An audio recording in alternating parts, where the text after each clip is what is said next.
Xhev, tani çfarë provash disponon prokuroria Jan Prengës që e akuzon mirëfilltazi Jan Prengën, ndjes dritare Xhepin për Jan Prengën dhe të tjerë personazh, siç është edhe rasti Kopshtarit. Dënuar me burgim të përjetshëm. Kam përshtypjen është i vetmi dënuar me burgim të përjetshëm. Po, është i vetmi. Është i prish për vendimin. Avokat? Është për gjykim. Është kthyer për gjykim të më shprish. Është kthyer për gjykim. Ka pasur një dënim për të. Po e ka pas, që domethënë të përjetshëm si provat që ka prokuroria për zhdukjen në raport me dritaner Xhepin, pasi në atë pjesëmarrës në atë ngjarje janë disa persona, andi një ndërtash Gentian Funiqi. Fedoçi. Po, persona të tjerë të cilët janë me origjinë. Janë 5 akuzuar të cilët po gjykohen bashkë me dritarin Xhepin. Kryesisht prokuroria ka të bazuar, po them, provimin e kësaj akuze për dritarin Xhepin mbi komunikimet që ai ka pasur.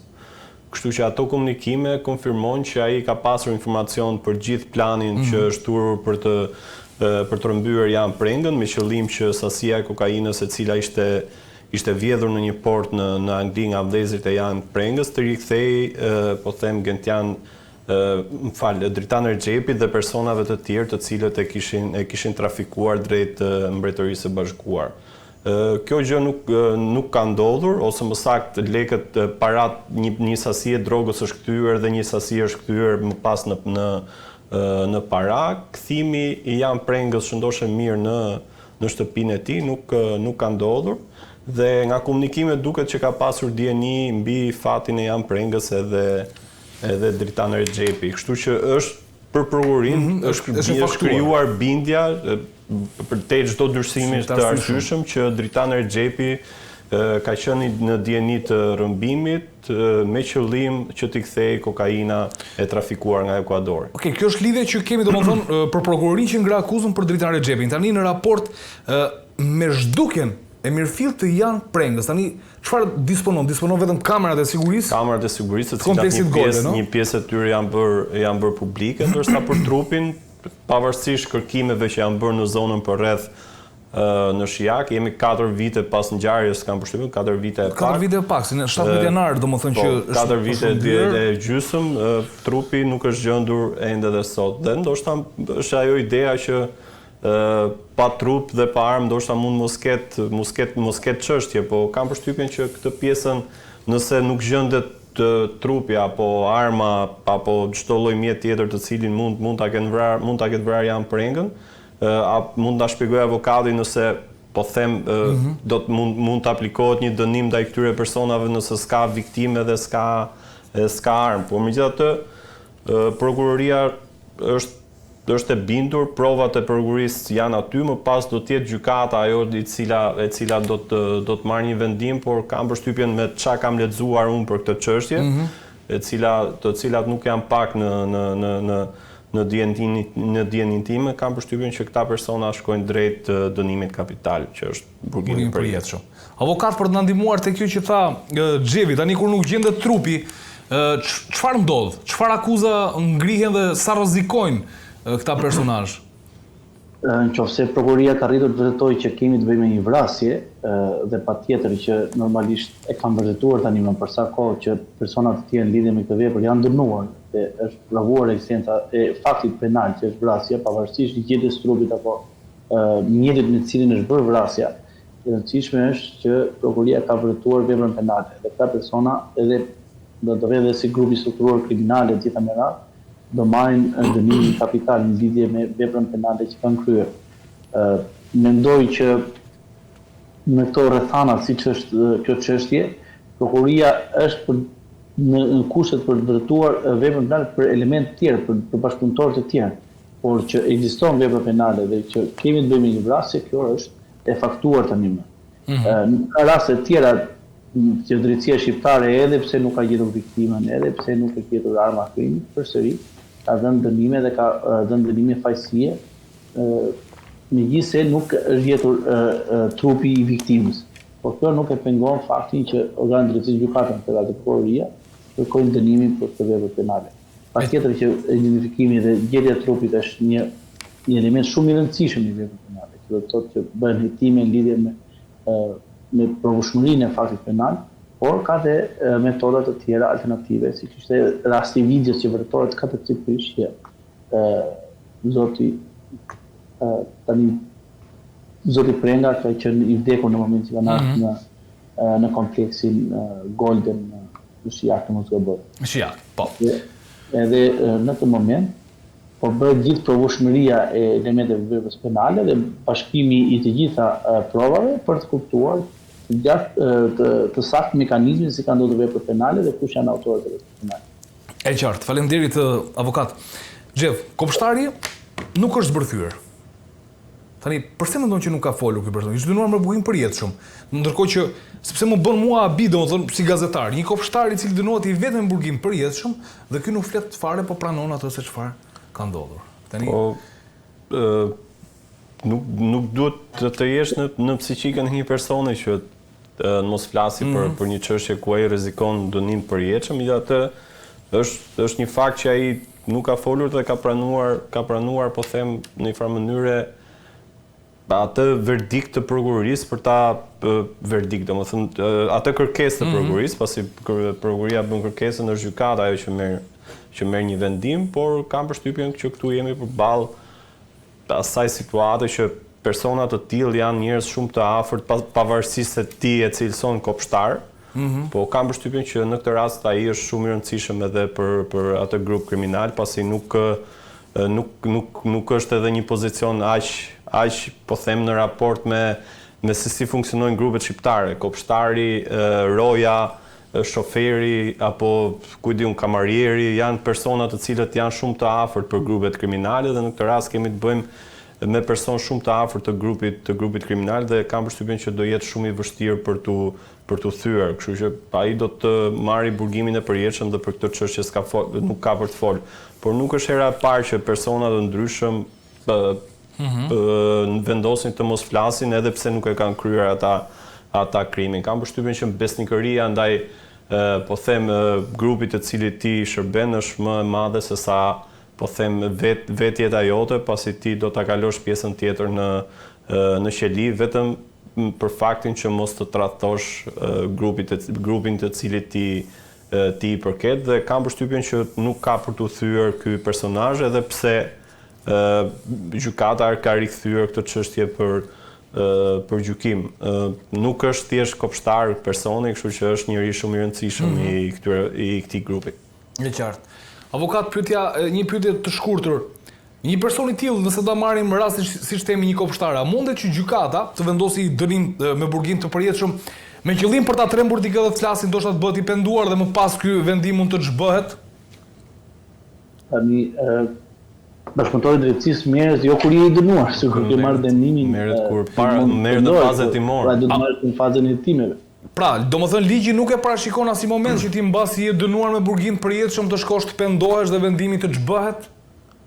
Po ashtu i bie që pendohet gjithë mbrapa pastaj për ç'kuptim ka, e kupton se prokuroria e ka bërë detyrën e vet. Ti nëse do bësh bashkëpunëtori i drejtësisë, bësh me qëllimin që të ndihmosh organet e prokurorisë për vepra penale.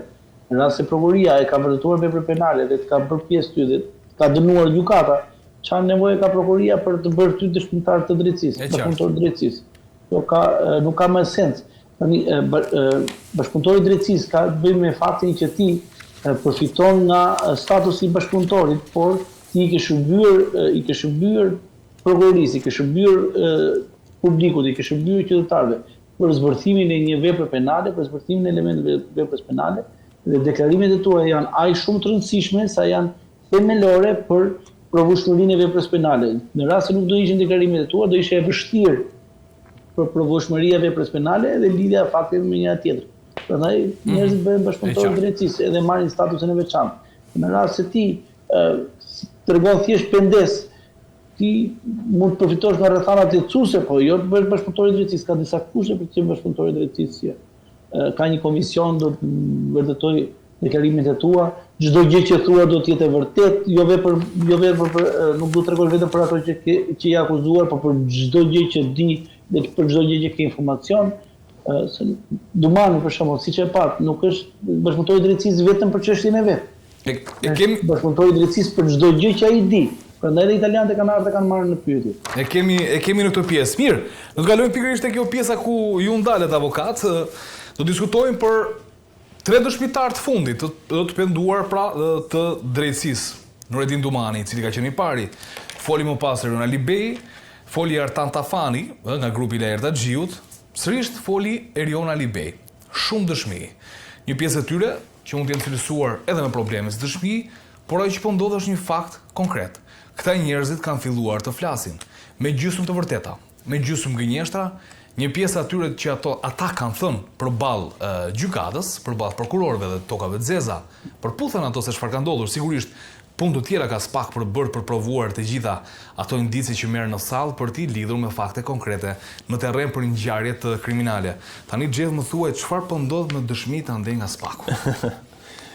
Po fakt e gjithë vëmendja gjatë po them këtyre 2 javëve të fundit ka qenë mbi procesin gjyqësor që ndryshe ne e njohim si plumbi i art, Golden Bullet, i cili megjithmonë ka qenë një plumb i art për prokurorinë e posaçme, domethënë ai plumb që plagosi Nureddin Dumanin dhe më pas bëi mundur dhe arrestimi i tij. Por dëshmia e Dumanit tani ka kaluar, kam përshtypjen në plan të dytë, pasi është Erion Alibej, i cili po them ka marrë vëmendje në këtë proces gjyqësor për shkak edhe të dëshmisë së tij. Dhe për mendimin tim personal mendoj që dëshmia e Erion Alibejt më duket në këtë fazë më rëndësishme se ajo e Nureddin Dumanit, pasi kalon përtej këtyre vrasjeve për cilat ata akuzohen. Sepse unë 2 seancat e fundit andi, i kam ndjekur vetë, kam qenë vetë në proces gjyqësor dhe përshtypja ime mbi dëshminë e Erion Alibejt është se ai është një dëshmitar më cilësor dhe di më shumë gjëra se sa Nureddin Dumani në raport me një gjë, në raport me trafikun ndërkombëtar të kokainës. Ai së bashku me të vëllain e tij të ndjer kanë qenë personazhe shumë të rëndësishëm të trafikut. Kanë pasur linjën e tyre të trafikut dhe për këtë arsye e njohin shumë mirë atë biznes, njohin personazhet të cilët marrin pjesë në të, njohin shumë mirë linjat e tjera të trafikut ku bëjnë pjesë kryesisht grupet shqiptare, po them. Po flas tani për grupet shqiptare, por kam përshtypjen duke qenë që Erion Alibej ka ngjallur interesin e një prokurorie si ajo e Belgjikës, prokuroria belge, kam përshtypjen që dienia e Erion Alibejt mbi trafikun e kokainës shkon përtej grupeve shqiptare. Dhe kjo e bën atë një personazh shumë të lakmuar, po them nga drejtësia shqiptare dhe ajo belge. Por megjithatë të rikthehemi tek çështjet konkrete. Kjo është interesante, nëse do të ndalesha vetëm pak këtu. Për sa kohë ju thatë që Erion Alibej, bashkë me të vllain e ndjerin Drit Alibejn, kanë qenë nga ata personazhet kryesor në tregun ndërkombëtar të trafikut të drogës, siç edhe vetë ka përmendur një pjesë. A do mundet që t'i jepte një dorë spakut këtu për të identifikuar të tjerë personazhe? Kam përshtypjen që po. Të lidhur me këto grupe? Domethënë, përshtypja ime është që Endrit Alibej, Erion Alibej, se thash Endrit Alibej, Erion Alibej, po, në përshtypjen time ka folur edhe për rrugët e trafikut të kokainës dhe personat e përfshirë. Unë të sjell këtu vetëm diçka që Erion Alibej tha në seancën e fundit, seancën e para fundit, se e fundit dështoi për shkak se mungesës së avokatëve. Personi i cili e informonte atë për lëvizjet e grupit kriminal Çopja, Ardian Çollaku, e kishte person të cilin e paguante pasi ishte personi i cili qëndronte me grupin rival të tij, ishte, po them, spiuni i tij në grupin e rival. Ardian Çollaku kishte pyetur Mikael Kamamin, i cili është shpallur në kërkim për masakrën e Bradasheshit, e pyet që pse keni nisur konfliktin me vëllezërit Alibej, për çfarë nisët gjithë këtë histori. Edhe ai ishte përgjigjur që Endrit Alibej, vllai Erion Alibejt, Endrit Alibej ishte shumë i rrezikshëm në trafikun e kokainës dhe i papar për këtë punë. Dhe gjithë historia e ngritur se kjo çështje ka filluar për 50 kg kokain, për humbjen e 50 kg me kokain, Erion Alibej dha një tjetër prizëm të kësaj historie. Sipas tij, grupi i tij dhe i vllajt nuk e kishin problem për 50 kg. Sipas tij ata nuk e kishin problem as për 500 kg. Kështu që ai lat kuptonte që gjithë kjo histori ka nisur për t'i nxjerrë ata nga trafiku i kokainës drejt vendeve të Bashkimit Evropian dhe kryesisht në Holland, Belgjik dhe Angli, aty ku ata kishin bazat e veta, dhe personat e interesuar për këtë pjesë për ta bërë këtë gjë ishte grupi i çopjave me cilët ata deri pak muaj para se ndodhte, po them, masakra e Bradasheshit, ishin miq shumë të mirë dhe kishin punuar me njëri tjetrin.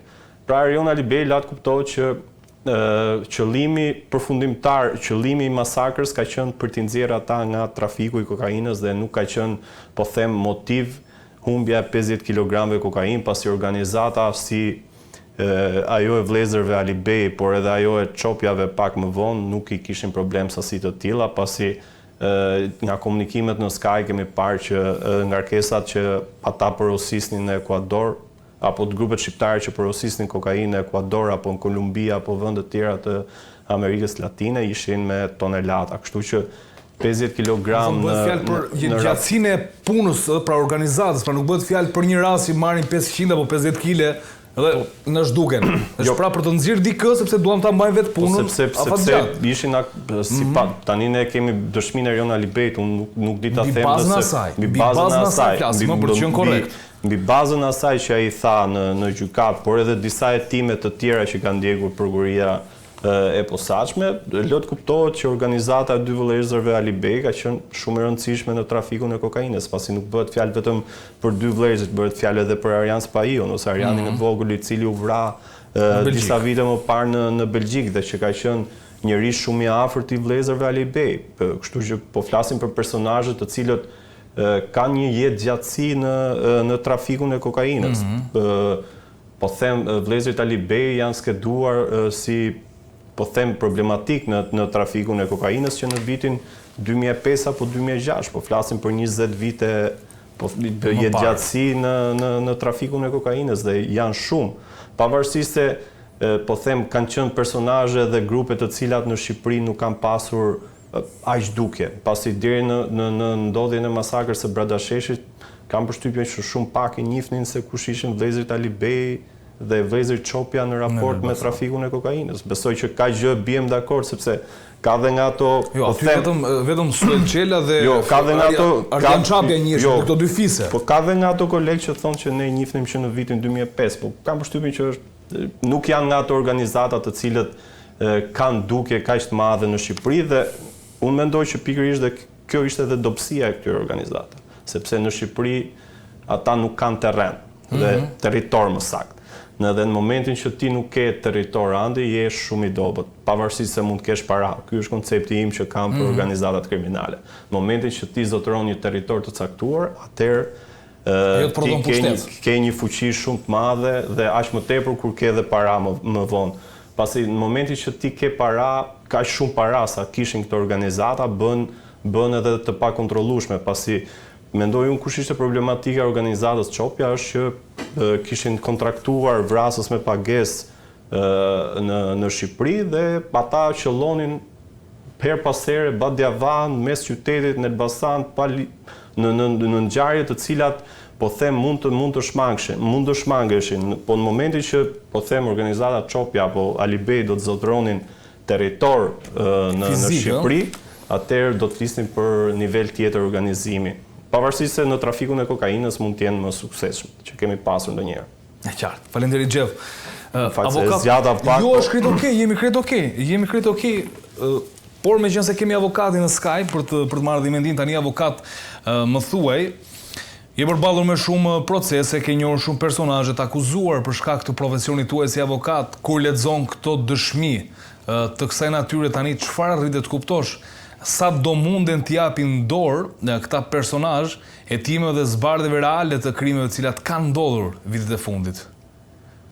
Këto janë shumë të rëndësishme në procese shumë vështira penale, siç është gjykata e posaçme kundër krimit të organizuar të korrupsionit, por ajo ka dhe një traditë që është ish gjykata e krimeve të rënda, e cila ka pas një traditë të jashtëzakonshme gjatë gjithë viteve që ajo funksionoi. Edhe ka pasur dhe bashkëpunëtorë të drejtësisë të cilët kanë ndihmuar realisht në goditjen e gjithë grupeve kriminale edhe për çdo grup kriminal që është gjykuar në ish gjykatën e krimit të rënd, ka pas një bashkëpunëtor drejtësisë i cili ka zbuluar skemë dhe në bashkëpunim me të dhe me deklarimet që i ka dhënë dhe me provat që janë marrë si pasojë e deklarimeve të tij,